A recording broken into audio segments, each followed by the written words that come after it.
네, 학문 분야나 연구 주제에 따라서 연구자의 인종과 성별에 따른 편중이 심각하다는 조사가 나왔습니다. 이 같은 편중이 연구 기회의 격차로 이어질 뿐만 아니라 전체 과학 발전에 악영향을 미칠 수 있다는 우려까지 나오고 있습니다.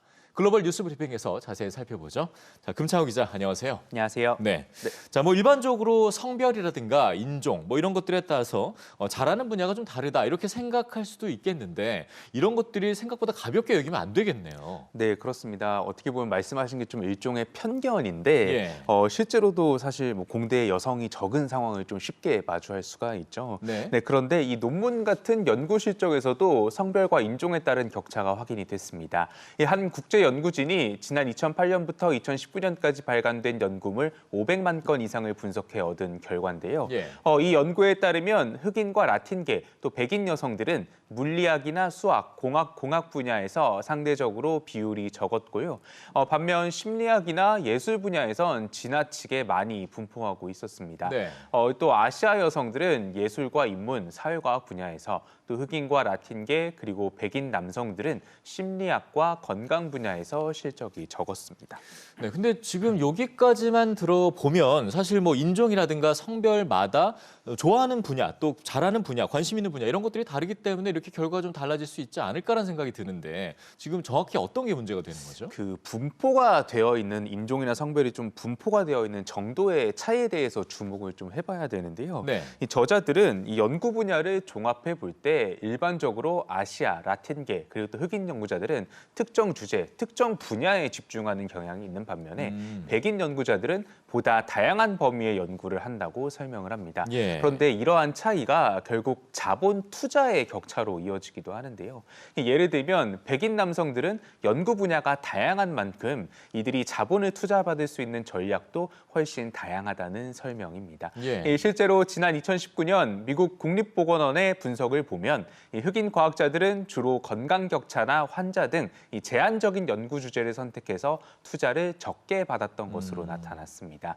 또 연구 분야에 인종별, 성별 편중이 지나치면 과학 발전에도 부정적인 영향을 줄 수 있다는 우려도 있습니다. 네, 우리가 보다 좀 면밀하게 이런 걸 들여다볼 필요가 있었군요. 자, 다음 소식을 보겠습니다. 우리나라 하면 이제 최근 법원 판단이 있었죠. 아무래도 이제 청소년 방역 패스에 제동이 걸리고 있는 상황인데 미국은 다르네요. 학교에서 이 방역 패스를 도입을 한다고요. 네, 그렇습니다. 미국 캘리포니아주의 얘기인데요. 예. 이 짧은 겨울 방학이 끝나고 나서 이번 주 월요일부터 수백만 명의 미국 캘리포니아 학생들이 학교로 돌아왔습니다. 하지만 사실 오미크론이 기승을 좀 많이 부리고 있어서 아직까지 등교 수업이 불안한 상황인데요. 네. 원래 캘리포니아주 최대 교육학군인 로스앤젤레스 통합구는 다음 주까지는 수업을 재개하지 않을 방침이었습니다. 그런데 새 규정을 발표하면서 상황이 바뀌었습니다. 학생들이 학교에 오려면 무조건 코로나 검사를 받게 한 겁니다. 네. 학교에도 사실상 방역 패스를 적용한 건데요. 기존에는 예방접종을 마쳤거나 무증상이라면 학생과 교직원이 코로나 검사를 받을 필요가 없었습니다. 주정부는 이런 방침에 맞춰서 학생들의 검사가 수월하도록 가정용 검사 키트를 사용할 수 있게 하겠다고 약속했는데요. 일부 학군에서는 아직 가정용 키트를 받지 못해서 검사에 어려움을 겪고 있습니다. 네, 조금 더 지켜봐야 될 것 같습니다. 이 부분은.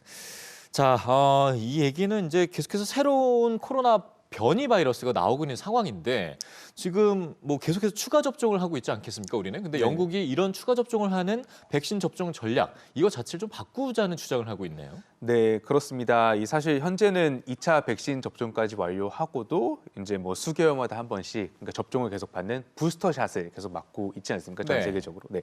근데 이런 방식에 아스트라제네카 백신을 개발한 옥스포드의 백신 과학자가 이 문제를 제기했습니다. 이 옥스포드 백신 그룹의 책임자이자 영국 예방접종 및 면역위원회 책임자인 앤드루 폴라드는 지난 화요일 데일리 텔레그라프와 인터뷰하면서 이 전 세계 사람들이 4개월에서 6개월마다 백신 접종을 받도록 할 수가 없고 또 이런 방식이 지속 가능하지도 않다고 설명했습니다. 네. 이 폴라드는 백신 물량에도 한계가 있는 만큼 앞으로의 접종은 면역 취약계층에 집중하는 게 좋다고 설명하는데요. 이 현황을 좀 보면은 아직 1차 접종조차 제대로 마치지 못한 저소득 국가가 많습니다. 그래서 이곳에 더 관심을 기울여야 한다고 주장을 했습니다. 네, 뭐 4차 접종에 대한 논의가 이루어지고 있는 만큼 이런 부분을 우리가 좀 더 세밀하게 생각해 볼 필요가 있겠네요.